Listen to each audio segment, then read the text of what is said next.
राम की वापसी और विलाप। मारीच का वध करके राम आश्रम की ओर लौट रहे थे तो पीछे से एक मादा सियार ने बड़े कठोर स्वर में चीत्कार किया। वन के मृग एवं पक्षी उनके बाईं ओर चलने और उड़ने लगे। इन अपशकुनों को देखकर राम का हृदय आशंकित हो उठा। उन्हें सीता के अशुभ की चिंता संतप्त करने लगी।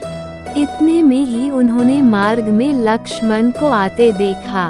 लक्ष्मण को देखकर उन्हें ऐसा प्रतीत हुआ कि किसी राक्षसी षड्यंत्र के फलस्वरूप सीता किसी कठिनाई में फंस गई है। चिंतित होकर उन्होंने लक्ष्मण से पूछा, लक्ष्मण, सीता कहाँ है? मैंने तुम्हें आदेश दिया था कि तुम सीता की रक्षा करना, तो तुम उसे अकेली कैसे छोड़ आए? वह किसी विपत्ति में तो नहीं फंस गई? वह जीवित होगी कि नहीं? शीघ्र बताओ उसे क्या हुआ है। यदि वह जीवित नहीं होगी तो मैं भी अपने प्राण त्याग दूंगा। कहीं ऐसा तो नहीं है कि उस मायावी राक्षस ने हे लक्ष्मण कहकर तुम्हें भी भ्रम में डाल दिया है और तुम सीता को अकेली छोड़कर यहाँ दौड़ आए हो? अथवा सीता ने ही भ्रमित होकर तुम्हें यहाँ आने को विवश किया हो? ऐसा प्रतीत होता है कि राक्षसों ने अपने प्रतिशोध लेने के लिए ये चाल चली है और तुम इसमें फंस गए हो। खर और दूषण की मृत्यु का बदला लेने के लिए उन्होंने सीता का वध कर डाला होगा। राम के इन वचनों से व्यथित लक्ष्मण बोले, भैया, मैं उन्हें स्वयं अपनी इच्छा से छोड़कर नहीं आया हूँ। मैंने उन्हें अनेक प्रकार से समझाया किंतु वे चेतना मोह से ग्रसित होकर मुझसे कहने लगी कि तुम्हारे मन में पापपूर्ण भाव भरा हुआ है। तुम अपने भाई के दुश्मन हो और उनकी मृत्यु के पश्चात मुझे प्राप्त करना चाहते हो। उनके इस प्रकार से कहने पर मैं रोष से भर उठा और आश्रम से निकल आया। इस प्रकार से उन्होंने ही कठोर वचन कह कर मुझे यहाँ आने के लिए विवश कर दिया। लक्ष्मण के वचनों को सुनकर राम ने कहा, सौम्य, तुम सीता को छोड़कर चले आए, ये तुमने अच्छा नहीं किया। सीता तो क्रोध में विक्षिप्त हो रही थी और क्रोध में भरी हुई नारी के मुख से कठोर वचन निकलना आश्चर्य की बात नहीं है। किंतु तुम तो समझदार हो। मेरे आदेश की अवहेलना कर तुम्हारा इस प्रकार से चले आना अनुचित है। चिंतित राम और लक्ष्मण जब अपने आश्रम पहुँचे तो उन्हें सीता कहीं दिखाई नहीं दी। उन्होंने समस्त पर्णशालाओं को देख डाला किंतु वे सभी सूनी मिली। जैसे हेमंत ऋतु के हिम से ध्वस्त होकर कमलिनी श्रीहीन हो जाती है, उसी प्रकार से पर्णशालाएं शोभा शून्य थीं। आश्रम के वृक्ष और पत्ते भी वायु में सनसनाकर दुख से रो रहे प्रतीत होते थे। मृगछाला और कुश इधर उधर बिखरे पड़े थे। आसन औंधे पड़े थे। वृक्षों के फूल पत्ते तथा कहीं कहीं टहनियाँ टूटी या अध टूटी पड़ी थी। आश्रम का अस्त व्यस्त दृश्य देखकर राम विचार करने लगे, सीता का किसी ने हरण कर लिया अथवा किसी दुष्ट राक्षस ने उसे अपना आहार बना लिया। कहीं वह फूल चुनने तो नहीं गई या जल लाने नदी पर तो नहीं चली गई। जब सब ओर खोजने पर भी उन्हें सीता कहीं दिखाई न दी तो शोक के कारण उनकी आंखें लाल हो गईं।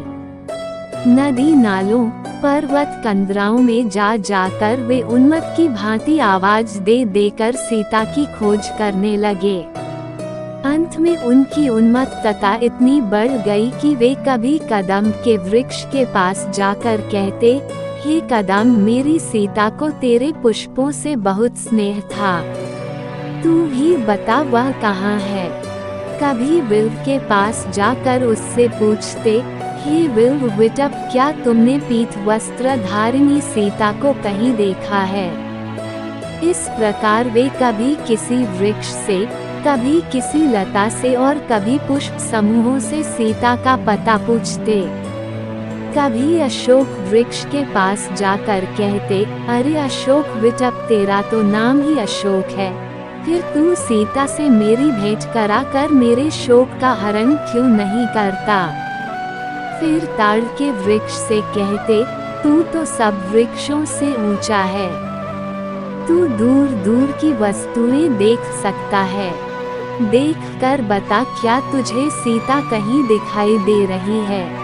चुपचाप खड़ा न रह, यदि तू देखना चाहेगा तो तुझे वह अवश्य दिखाई देगी। इस प्रकार नाना प्रकार के वृक्षों से पूछ पूछ कर रामचंद्र विलाप करने लगे, हे प्राण वल्लभे जानकी तू कहाँ छिप गई। यदि तू वृक्षों की ओट में छिप कर हंसी कर रही है तो मैं तुझसे प्रार्थना करता हूँ, तू प्रकट हो जा। देख, मैं तेरे बिना कितना व्याकुल हो रहा हूँ। अब बहुत हंसी हो चुकी, मैं हार मानता हूँ, मैं तुझे नहीं ढूंढ पा रहा हूँ, या तू सचमुच मुझसे रूठ गई है। हे सीते बोल, जल्दी बोल, तू कहाँ है? इधर देख, तेरे साथ खेलने वाले मृग शावक भी तेरे वियोग में अश्रु बहा रहे हैं। सीते, तेरे बिना मैं जीवित नहीं रह सकता। मैं चाहता हूँ अभी तेरे वियोग में अपने प्राण त्याग दूं, किंतु पिता की आज्ञा से विवश हूँ। मुझे स्वर्ग में पाकर वे धिक्कारेंगे और कहेंगे, तू मेरी आज्ञा की अवहेलना करके 14 वर्ष की वनवास की अवधि पूरी किए बिना ही स्वर्ग में कैसे चला आया। हाय, मैं कितना अभागा हूँ जो तुम्हारे विरह में मर भी नहीं सकता। हाय जानकी, तुम ही बताओ, तुम्हारे बिना मैं क्या करूँ।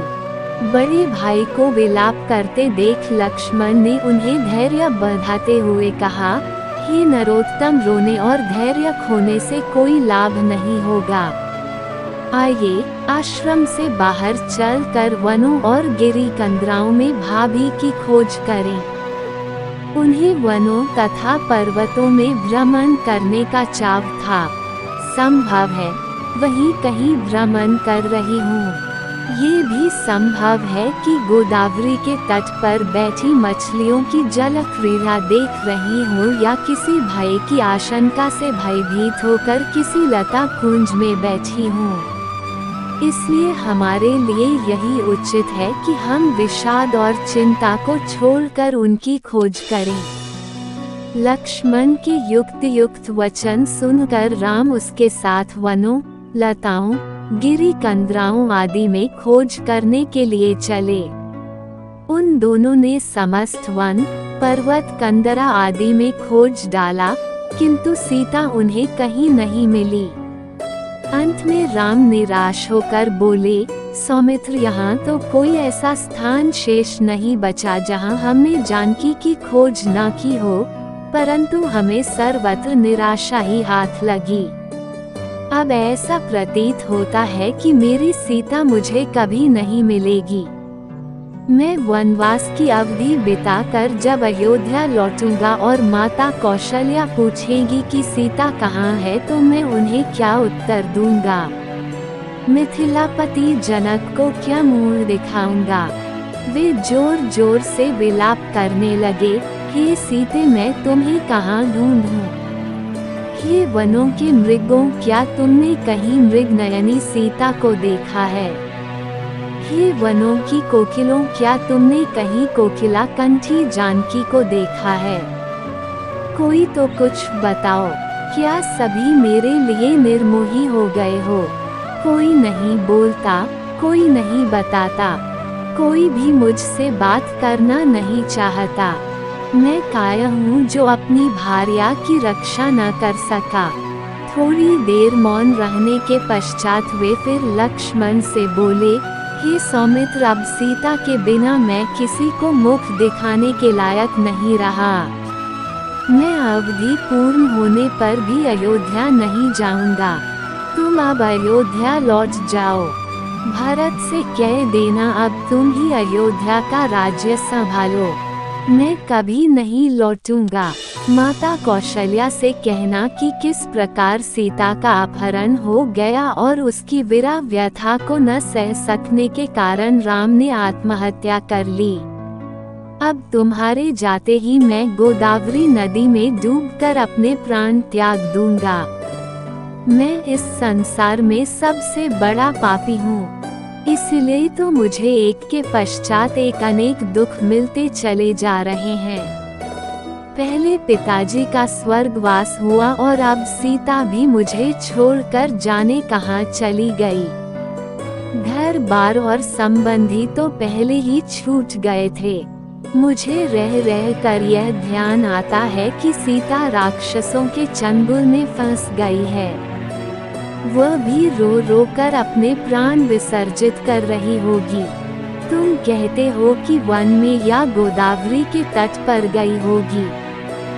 ये सब मुझे बहलाने की बातें हैं। जो वनवास की इतनी लंबी अवधि में एक बार भी आश्रम से अकेली बाहर नहीं निकली, वह आज ही कैसे जा सकती है। अवश्य ही राक्षसों ने उसका अपहरण कर लिया है अथवा उसे अपना आहार बना लिया है। इन वृक्षों, पशुओं आदि से इतना सामीप्य होते हुए भी कोई मुझे सीता का पता नहीं बताता।